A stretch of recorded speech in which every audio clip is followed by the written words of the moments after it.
오늘 거룩한 주님의 날, 특별히 어린이 주일에 어린아이의 심령을 안고 주님 앞에 나와 예비하고 하나님의 귀한 음성 듣는 여러분들에게 하나님의 크신 은혜와 축복이 임하길 간절히 축원합니다. 어떤 어머니가 외출을 했다가 집으로 돌아왔습니다. 그랬더니 그 집에 초등학교 3학년 딸아이가 자기의 나이에 맞지 않는 큰 책을 놓고 그 책을 보고 있습니다. 그래서 이 아이가 무슨 책을 보나, 그리고 그 아이가 보는 책을 이렇게 달라고 해서 그 책을 열어보았습니다. 그랬더니 무슨 책이었을 것 같습니까? 그 책을 보는데 그 책의 제목이 육아교육법 이렇게 써 있더랍니다. 육아교육법 책을 보는 겁니다. 그래서 엄마가 그 딸아이한테 얘기를 했죠. 야, 너는 지금 무슨 이런 책을 보니? 너 나이에 맞는 그런 책을 보고 공부를 해야 될 텐데. 그렇게 얘기를 했다지요. 그러니까 그 딸아이가 엄마를 보면서 이렇게 얘기를 했다고 그럽니다. 엄마가 교육적으로 내가 교육을 잘 받고 있는지 엄마한테 내가 그것이 아닌지 이 책을 보면서 알아보려고 하는 거야. 이렇게 얘기를 했다고 그럽니다. 요즘 아이들을 보면 얼마나 똑똑하고 얼마나 영악한 그런 모습들이 있는지 모릅니다. 옛날에는 그렇지 않았던 것 같습니다. 제가 어렸을 때까지만 해도 부모님이 무슨 얘기를 하면 예, 그리고 그 부모님 앞에서 뭐라고 대꾸하거나 뭐라고 얘기하는 것, 그것은 하지 못했던 것 같습니다. 그냥 무슨 말을 하면 예, 그리고 뒤로 가서 마음에 담고 있는 그런 모습들이 있었죠. 그러나 요즘 아이들은 그렇지 않죠. 요즘 아이들은 영리합니다. 뿐만 아니라 자기의 생각대로 부모가 얘기하지 않거나 가르치지 않으면 그걸 참지 못해 하는 이런 모습들이 있게 되지요. 왜 그렇게 하냐 얘기를 합니다. 나는 그렇게 못한다 얘기합니다. 부모와 말싸움을 해도 자기의 자녀들이 그 부모를 이겨먹는 이런 모습들이 있습니다. 요즘 그것이 또 잘못됐다고 얘기할 수가 없지요. 옛날의 가치관과 지금의 가치관은 완전히 다르기 때문에 그렇습니다.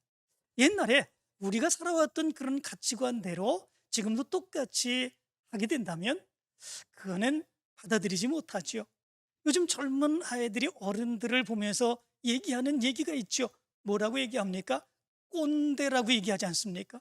그냥 자기 마음대로 이야기하는 대로 시키는, 그대로 그냥 하기를 원하는 이런 어른들을 보면서 꼰대라고 얘기를 합니다. 그리고 자기 생각대로 되지 않을 때 그것에 그대로 따라서 행하는 이런 모습들이 없는 그런 모습들이 있는 것을 보게 됩니다.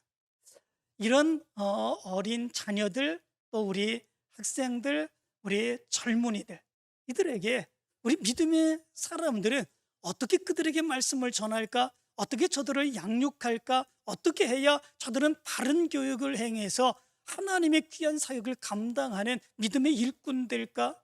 정말 고민이 많습니다. 어떻게 해야 되겠습니까? 그런데 오늘 성경 말씀 가운데 보면 세상 사람들의 가치 기준과 다른 믿음의 사람들이 어떻게 우리의 자녀들을 양육해야 되는가라고 하는 것을 말씀해 주고 있는 것을 보게 됩니다. 오늘 말씀 가운데 보면 이렇게 되어 있습니다. 또 아비들아, 너희 자녀를 노엽게 하지 말고 오직 주의 교훈과 훈계로 양육하라. 이렇게 말씀해 주고 있습니다. 이 말씀은 사도 바울이 믿음의 사람들에게 우리 자녀들을 어떻게 양육해야 되는가라고 하는 것들을 가르쳐 주는 그런 말씀이지요. 여기 말씀 가운데 보면 아비들아 이렇게 말씀하고 있습니다. 이 아비들아, 이것은 누구를 지칭하는 그런 말이겠습니까? 물론 부모를 지칭하는 그런 말이기도 하죠. 공동 번역에 보면 그래서 이렇게 번역을 했습니다. 어버이들은 이렇게 번역했습니다. 어머니와 아버지들은 이렇게 번역을 했던 거죠. 그렇지만 이 말은 단순하게 어머니와 아버지, 부모에게 향하는 그런 말이라기보다는 그 당시 로마 시대 때에 그 시대적인 상황을 반영하며 어떻게 믿음의 사람들은 그 시대 속에서 우리 자녀들을 양육할까라고 하는 그 이야기를 해주고 있는 것입니다. 아비드라라고 하는 이 이야기를 보면 로마 시대 때에 그 부권이 절대적인 그런 모습을 가지고 자녀를 양육하는 그 모습을 얘기해 주고 있는 거죠. 그때에 그 부권, 아버지의 권한은 대단한 절대적인 권한을 가지고 있었다고 그럽니다. 가족을 그의 아버지 마음대로 행할 수 있었다고 그러죠. 가족들을 노예로 팔 수도 있었다고 그럽니다. 쇠사슬에 자녀들을 묶어 놓을 수도 있었다고 그럽니다. 심지어 자기의 말을 자기 뜻대로 행하지 않는다고 그 자녀를 죽이는 그런 일들이 그 당시에 아버지를 통해서 자행되었던 그런 모습들이 있었다고 그럽니다. 뿐만 아니라 그 어머니가 자기 아이를 낳을 때에도 그 자기의 자녀를 아버지에게 보여주면 아버지가 마음에 들면 그 자녀를 키우지만 아버지가 마음에 들지 아니하고 그것을 꺼리는 그런 모습이 있으면 그 자녀를 자기의 자녀로 키우지 못하는 이런 모습들이 있었다고 그러지요. 때로는 갖다 버리기도 하고 때로는 그 아이를 어릴 때에 죽이는 이런 모습들도 있었다고 그럽니다. 이런 것들을 보면 그 당시에 아버지의 권한은 절대적인 그런 권한을 가지고 있었던 것을 보게 됩니다. 그런데 사도 바울은 그런 시대의 그 시대적인 상황, 그 아버지의 절대적인 권력, 그래서 자녀들을 그렇게 양육하는 그 모습을 보면서 우리 믿음의 사람들은 그렇게 행하지 말아야 된다고 여기에서 가르쳐주고 있는 것을 보게 됩니다. 그럼 어떻게 행합니까? 아비들아, 너희 자녀를 노엽게 하지 말고, 이렇게 말씀해 주고 있습니다. 너희 자녀, 이렇게 얘기를 합니다. 너희 자녀라고 그러면 누구의 자녀입니까? 그 부모의 자녀이죠. 그 부모의 자녀는 내가 낳은 자녀 아니겠습니까? 그렇다면 그 당시의 시대적인 상황은 어떤 시대적인 상황을 가지고 있습니까? 내가 아버지니까 내가 낳은 자녀는 내 거다라고 하는 그런 마음들을 가지고 있었던 거죠. 자기의 소유, 자기의 권한대로 마음대로 행할 수 있는 권한, 그것을 가지고 있다고 생각을 하는 거죠. 내가 낳은 자녀인데, 내가 낳은 자식인데 내 마음대로 하는데 누가 뭐라고 그래? 이렇게 생각하는 모습이 그 당시의 생각이었다라고 하는 거죠. 그렇지만 우리 믿음의 사람들은 그렇게 생각하지 말아야 함을 여기서 얘기해 주고 있는 것을 보게 됩니다. 특별히 시편 123편, 127편 3절의 말씀 가운데 보면 이렇게 말합니다. 보라, 자식들은 여호와의 기업이요 그의 열매는 그의 상급이로다. 이렇게 말씀해 주고 있습니다. 여기 말씀 가운데 보면 내가 낳은 자식이기 때문에 내 자식이다 이렇게 얘기하고 있지 않지요. 보라, 자식들은 여호와의 기업이요 그의 열매는 그의 상급이로다 말씀해 주고 있습니다. 여기 기업이라고 하는 말은 나할라라고 하는 말입니다. 이 나할라라고 하는 말은 상속 유산이라고 하는 의미를 가지고 있죠. 다시 말하면 하나님의 그 뜻, 하나님의 말씀, 하나님의 계획을 이어받아서 바로 그 뜻을 이루어갈 사람이 바로 네가 낳은 너의 자녀다라고 하는 것을 여기 얘기해 주고 있는 것을 보게 됩니다. 내 재물, 내 재산, 내 가풍 이런 것들을 이어가는 내 자식일 뿐만 아니라 더 중요한 것, 하나님의 계획, 하나님의 말씀, 하나님의 뜻을 이어갈 그런 상속자가 너희의 자녀다 이렇게 말씀해 주고 있습니다. 뿐만 아니라 상급이라고 하는 말은 사카르라고 하는 말입니다. 이 말은 보수, 보상, 선물이라고 하는 의미를 가지고 있습니다. 이 열매, 나의 자식은 하나님이 우리에게 주신 보상, 하나님이 우리에게 주신 가장 좋은 선물이다 라고 하는 거죠. 우리가 믿음으로 살아갑니다. 하나님의 자녀로 살아갑니다. 하나님의 뜻을 이루기 위해 살아갑니다. 하나님이 그 모습을 보시며 우리에게 가장 좋은 선물로 우리의 자식을 허락해 주셨다라고 하는 거죠. 하나님의 귀한 선물입니다. 그렇기에 내 자식이라고 할지라도 내 마음대로 할 수 있는 게 아니다라고 하는 거죠. 하나님의 뜻을 이루어갈 하나님의 상속자, 뿐만 아니라 하나님이 우리 가정을 생각하시며 가장 좋은 선물로 주셨기에 그 자녀를 어떻게 길러갈까, 하나님의 영광을 드러내기 위하여, 하나님의 기쁨을 위하여 이 자녀를 어떻게 길러가야 될까 생각하며 우리 자녀를 키워야 되는 그런 모습들이 있다라고 하는 것을 얘기해 주고 있습니다. 어떻게 기르라고 사도 바울은 얘기해 주고 있습니까? 너희 자녀를 노엽게 하지 말라, 이렇게 말씀해 주고 있습니다. 노엽게 하다라고 하는 말은 바로르기조라고 하는 말입니다. 이 말은 경노시키다, 노하게 하다, 학대하다라고 하는 의미를 가지고 있습니다. 그 당시에 로마 시대 때의 아버지의 절대적인 권한, 그 모습이 있다고 말씀을 드렸지요. 어떻게 했다고 그랬습니까? 아버지가 생각하는 대로, 아버지의 마음이 원하는 대로 기분이 나쁘면 그 자녀도 아버지가 마음대로 죽일 수 있었던 절대적인 권한을 가지고 있다 말씀해 주고 있지요. 그런데 우리 믿음의 사람들은 그러하지 않아야 된다라고 하는 거지요. 그 자녀를 하나님이 주신 선물이기 때문에 그 자녀를 학대해서는 안 된다. 그리고 그 자녀의 심지어 그 마음까지도 상하게 해서는 안 된다라고 하는 것을 여기에서 이야기해 주고 있는 것을 보게 됩니다. 그래서 사도 바울은 골로새서 3장 21절에 이렇게 말합니다. 아비들아, 너희 자녀를 노엽게 하지 말지니 낙심할까 함이라, 이렇게 말씀해 주고 있습니다. 자녀들에게 행하는 그 일들, 내 마음대로 내 뜻대로 내가 원하는 대로 하지 않았다고 해서 자녀들을 혼내주고 학대하는, 감정이 상하게 하는 그런 모습들이 있어서, 그러면 그 자녀들을 그렇게 행하는 모습이 있으면 내 마음은 풀릴 수 있을지 모릅니다. 내 마음은 시원할 수 있을지 모릅니다. 그러나 그런 아버지의 모습을 통해서 그 자녀가 낙심하여서 낭떠러지로 떨어지는 것과 같은 그런 마음을 가질 수도 있는 그런 모습들이 있게 된다라고 하는 거지요. 그래서 우리 믿음의 사람들은 세상의 아버지들처럼 그렇게 행해서는 안 된다라고 하는 사실을 이야기해 주고 있는 것을 보게 됩니다. 요즘들도 보면 얼마나 자녀들을 귀하게 여기는지 모릅니다. 각 가정에서 자녀들을 안 낳는 가정도 있습니다. 뿐만 아니라 한 명만 낳는 그런 가정도 있죠. 또 2명 정도 낳는 가정은 많이 낳는 그런 가정입니다. 그렇기에 자녀들을 함부로 대하는 그런 가정들이 그렇게 많지 않습니다. 오히려 더 귀하게 여기며 더 높여주며 그렇게 기르는 그런 모습들이 많이 있죠. 그러나 그럼에도 불구하고 요즘도 신문에 나오는 것을 보면 그 부모가 자녀들을 학대하여서 얼마나 고통스럽게 하는 이런 모습들이 많이 나타나는지 모릅니다.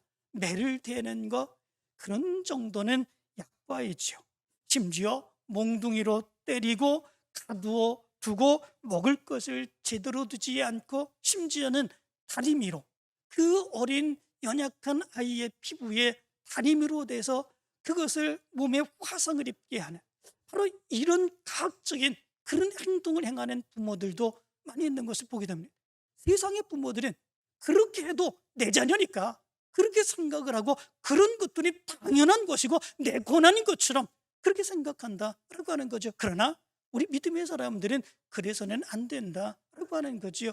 자녀들을 노엽게 해서는 안 됩니다. 노엽게 해서 낙심하고 실망하고 실족게 해서는 안 됩니다. 무엇 때문에 그렇습니까? 그것이 바로 그 부모가 하나님의 형상대로 창조된 그런 사람이기도 하지만 그 자녀들도 역시 하나님의 형상대로 창조된 그런 사람들이기 때문에 그렇습니다. 뿐만 아니라 그 자녀들은 하나님의 뜻, 하나님의 역사를 이어갈 상속자로 우리 가정에 준 자녀들이기 때문에 그렇습니다. 하나님 우리 가정을 생각하면서 가장 좋은 선물로 바로 그 자녀를 우리에게 주셨기 때문에 그렇습니다. 때로는 그 자녀가 키가 클 수도 있습니다. 키가 작을 수 있습니다. 얼굴이 예쁠 수도 있습니다. 얼굴이 그렇지 못할 수도 있습니다. 뚱뚱할 수도 있습니다. 또는 날씬할 수도 있습니다. 그렇지만 하나님이 보시기에 가장 귀한 선물로 우리 가정에 그 자녀를 주셨다라고 하는 거죠. 우리 믿음의 사람들은 바로 이 믿음을 가지고 자녀들을 양육해 나갈 수 있는 그 모습이 있어야 된다라고 하는 것을 사도 바울은 얘기해 주고 있는 것을 보게 됩니다. 사랑하는 성도 여러분, 여러분들의 모습 가운데서 여러분들을 대할 때에도 여러분들의 자녀들을 대할 때에도 노엽게 하는 것이 아니라 사랑을 가지고 하나님의 놀라운 뜻에 대한 상속자, 하나님의 귀한 선물임을 분명하게 기억하며 믿음 안에서 양육해 나가는 여러분들의 모습이 되길 간절히 축원합니다. 또한 오늘 성경 말씀 가운데 보면 이렇게 말합니다. 우리 믿음의 자녀들은 자녀들을 어떻게 양육해야 되는가? 오직 주의 교훈으로 양육하라, 이렇게 말씀해 주고 있습니다. 여기에 오직이라고 말해주고 있습니다. 이 오직이라고 하는 말은 알라라고 하는 말입니다. 이 말은 또한 그것뿐만 아니라 라고 하는 의미를 가지고 있습니다.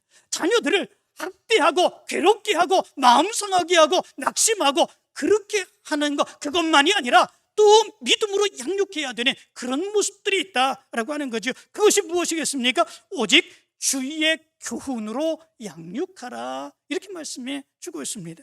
이 교훈이라고 하는 말은 파이데이아라고 하는 말입니다. 이 말은 훈련, 훈계, 징계라고 하는 의미이고, 이 말은 교육을 하는 그런 의미를 가지고 있습니다.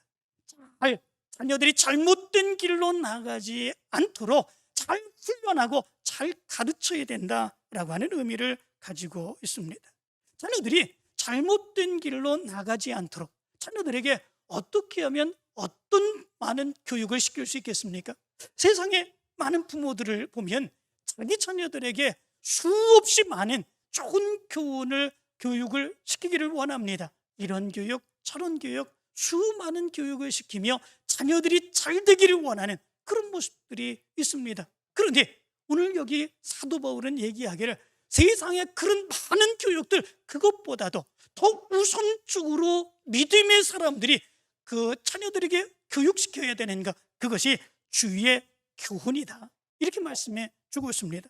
이 주의 교훈이라고 하는 것이 무엇입니까? 이것이 예수님의 말씀입니다. 믿음의 교훈입니다. 다시 말하면 하나님의 말씀으로, 예수님의 말씀으로, 신앙으로 잘 자랄 수 있도록 가르치는 이 모습이 있어야 된다라고 하는 것입니다. 이것이 우리 부모들이 해야 되는 그런 모습들이다라고 하는 거죠. 그러면 어떻게 자녀들에게 하나님의 말씀, 예수님의 말씀, 신앙의 교육을 행할 수 있겠습니까?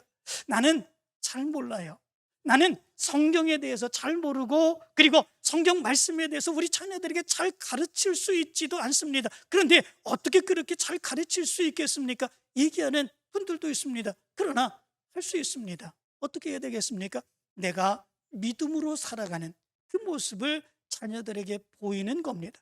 바로 그 모습이 말씀으로 가르치는 거고, 바로 행동으로 가르치는 거고, 그의 신앙의 모습을 본으로 가르치는 그런 모습들이 있는 거죠. 그것이 얼마나 중요한 것인지 모릅니다. 어렸을 때부터 자녀들에게 믿음의 본을 보여주면 나중에 늙어서도 그것을 떠나지 않습니다. 부모님들이 그 믿음으로 살아갔던 그 모습을 바라보면서 나중에도 떠나지 않고 다시금 주님께로 돌아올 수 있는 이런 모습들이 있습니다. 어떤데 자녀들의 모습을 보면요, 섬찟한 그런 마음이 들 때도 있습니다. 그건 어느 때인가 하면 저에게 안 좋은 그런 습관들이 있습니다. 그런데 그런 습관들이 우리 자녀들의 모습을 보면 그 자녀들의 모습에도 똑같이 나타나는 거야. 그럴 때에 나도 모르는 사이에 그게 섬찟하게 나에게 다가옵니다. 아니, 저런 모습은 내 자녀들에게 나타나지 않았으면 좋았을 텐데, 그렇게 생각하는 그런 모습들이 있는데 나하고 어느샌가 똑같이 그런 일을 행하고 있는 우리 자녀들을 바라봅니다. 무엇 때문에 그렇습니까? 부모의 그 모습을 보면서 자기는 모르지만 알게 모르게 배워왔기 때문에 그런 거 아니겠습니까? 부모는 자녀들의 믿음의 모델입니다. 그렇기에 자녀들은 부모가 하는 대로 행합니다. 세상적으로 살아가는 그런 모습들을 보여주면 자녀들도 세상적으로 살아갈 수밖에 없습니다. 그러나 아무리 힘들고 어려운 삶 가운데서도 하나님의 말씀을 듣고 그 말씀대로 예비하며 살아가는 그 모습을 보여주면 자녀들도 그런 믿음을 갖게 되어 있습니다. 그리고 신실한 믿음의 일꾼으로 세워지게 됩니다. 우리 믿음의 사람들에게 그런 모습들이 있게 되길 간절히 축원합니다. 여러분들의 믿음으로 하나님의 말씀을 가르치며 세상을 바르게 살아갈 수 있는 교육을 행하는 여러분들이 되시기를 간절히 바랍니다. 어떤 일간지에 보면 몇 해 전에 이런 통계가 조사되어 발표된 적이 있습니다. 자녀들이 집을 가출합니다. 그런데 가출한 자녀들을 통계로 세워봤는데 왜 가출을 했느냐? 부모와 갈등 때문에 47.9%, 친구 따라서 20.4%, 개인적인 요인 19%, 돈 벌기 위해 8%, 기타 4.7%. 이 통계 자료에 보면 부모와의 갈등 때문에 가출하는 자녀가 거의 48%, 절반이나 되는 이런 모습들이 있다라고 하는 거죠. 이 모습은 무엇입니까? 자녀들에게 부모가 본이 되지 못하는 그런 모습들이 너무나도 많이 있다라고 하는 거죠. 부모가 자녀들을 바르게 가르치지 못하는 그런 모습들이 있습니다. 그래서 갈등이 있습니다. 도저히 부모와 함께 살 수 없는 그런 모습들이 있습니다. 차라리 집을 뛰쳐나가자 이렇게 생각하고 집을 뛰쳐나가는 그런 아이의 수가 절반이나 그런 이유 때문에 나가는 그런 모습들이 있게 된다라고 하는 거죠. 그렇다면 우리가 믿음의 본으로서 자녀들을 양육한다고 하는 것, 이것이 얼마나 중요한 것인가라고 하는 것을 알 수 있게 되겠지요. 자녀들이 잘못할 수 있습니다. 분명히 그래서 바르게 책망하며 가르쳐야 되는 그런 모습들이 있습니다. 그런데 그 가르침의 모습은 말로 책망하며 혼내며 가르치는 그 모습보다도 믿음의 본을 보이며 바른 길로 가게 할 수 있는 교육을 행할 수 있어야 된다라고 얘기해 주고 있습니다. 세 번째 모습이 있습니다. 우리 믿음의 사람들이 자녀들을 어떻게 양육해야 되는가? 오늘 세 번째는 이렇게 말합니다. 주의 훈계로 양육하라. 두 번째는 주의 교훈으로 양육하라. 이렇게 말씀해 주었습니다. 그래서 이것을 자녀들이 잘못된 길로 나가는 것, 그것을 바르게 갈 수 있도록 그렇게 가르쳐야 된다는 말씀을 했습니다. 여기는 주의 훈계로 양육하라 이렇게 말씀해 주고 있습니다. 이 훈계라고 하는 말은 누데시아라고 하는 말입니다. 이 말은 권고, 경계, 징계라고 하는 의미를 가지고 있습니다. 다시 말하면 아이들이 자라나가면서 잘못된 것이 있을 때 그냥 받아주는 것이 아니라 책망을 하고 훈련을 하여서 바른 길로 가게 하는 그 모습이 있어야 된다고 하는 것을 가르쳐 주고 있습니다. 잘못한 때에는 잘못한 것을 잘못한 것으로 책망하고 바르게 잡아줄 수 있는 그런 모습들이 있어야 된다라고 하는 거죠. 그게 훈계로 양육하는 그런 일입니다. 우리 한국 영화가 굉장히 유명하죠. 그런데 옛날에 아주 큰 흥행을 이루는 데에 도화선이 되었던 그런 영화가 있습니다. 그 영화가 바로 친구라고 하는 영화이죠. 유호성, 장동건 이런 친구들이 그 영화를 통해서 굉장히 유명한 그런 이제 배우가 되었죠. 그런데 그 영화 중반에 이런 이야기가 나옵니다. 그 준석이라고 하는 그런 아이가 있는데 그 아이가 이런 조직폭력배에 이렇게 가담해서 이런 나쁜 짓을 행하는 그런 모습들이 있게 되죠. 그때에 그가 이런 이야기를 합니다. 내가 중학교 때 가출했었는데 집에 돌아왔을 때 아무도 한마디도 하지 않았다. 그때 어른 중에 누가 옳은 말 한마디만 해주었어도 나는 이렇게 되지 않았을 것이다. 이렇게 이야기를 했습니다. 자기가 가출을 했습니다. 그런데 자기가 잘못하면 잘못했다고, 또 잘못된 길로 가면 잘못된 길로 갔다고, 아니면 나갔으니 얼마나 힘들고 어려웠겠냐고 그를 감싸주고 때로는 책망하고, 이런 어른이 그의 집에 한 명만 있었더라도 자기는 이런 길로 가지 않았다. 자기가 깡패짓을 하고 다른 사람들 괴롭히는 이런 짓은 자기는 안 했을 거다. 이런 이야기를 한 거죠.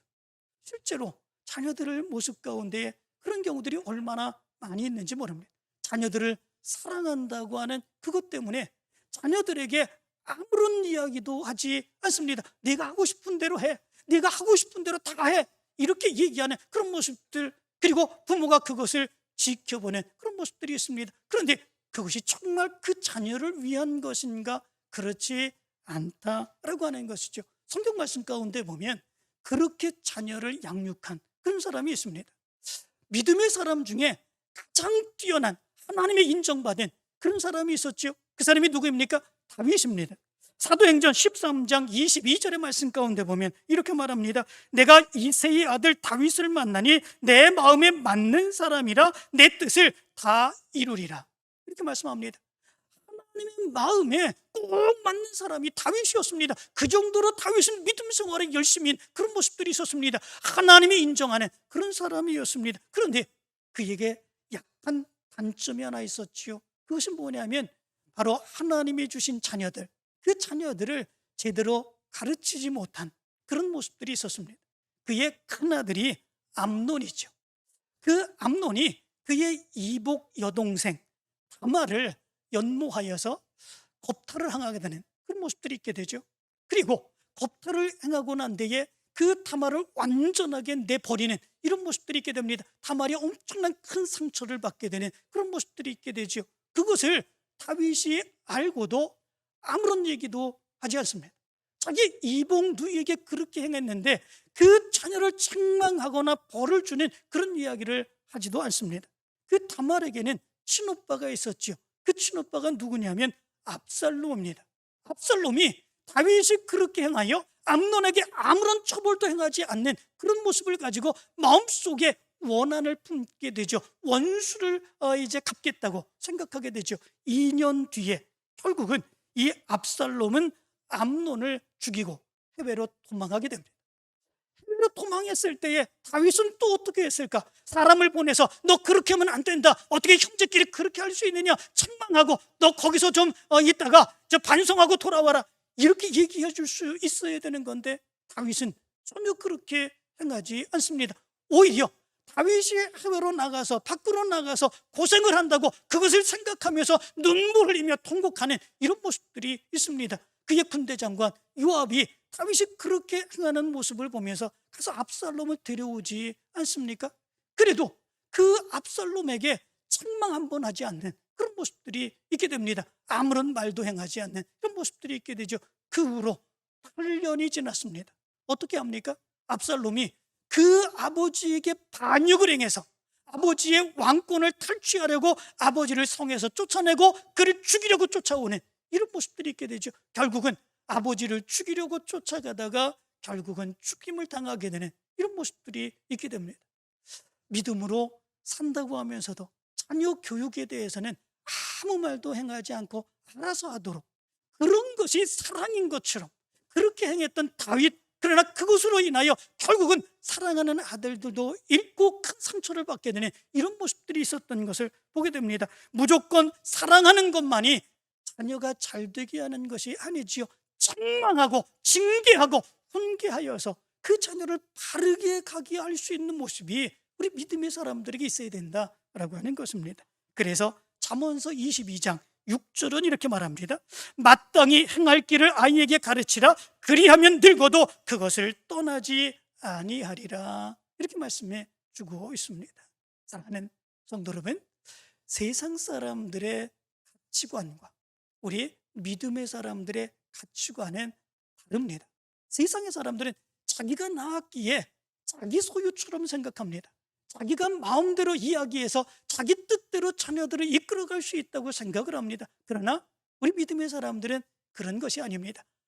하나님의 뜻을 이루어 가야 할 하나님의 상속자, 하나님이 우리 가정에 허락해 주신 가장 최고의 선물, 그리고 그 자녀는 우리에게 맡겨주셨기에 이렇게 믿음으로 노엽게 하지 말고, 그리고 주의 교훈으로 훈계로 잘 양육하여서 하나님의 뜻을 이루어가게 해라, 그런 자녀들인 것을 보게 됩니다.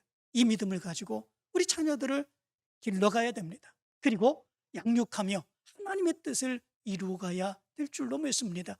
이 말씀대로 행하여 하나님의 아름다운 역사가 여러분들의 자녀손들을 통해서 드러나고 하나님의 큰 영광을 체험해 나가는 여러분들 되시기를 간절히 축원합니다.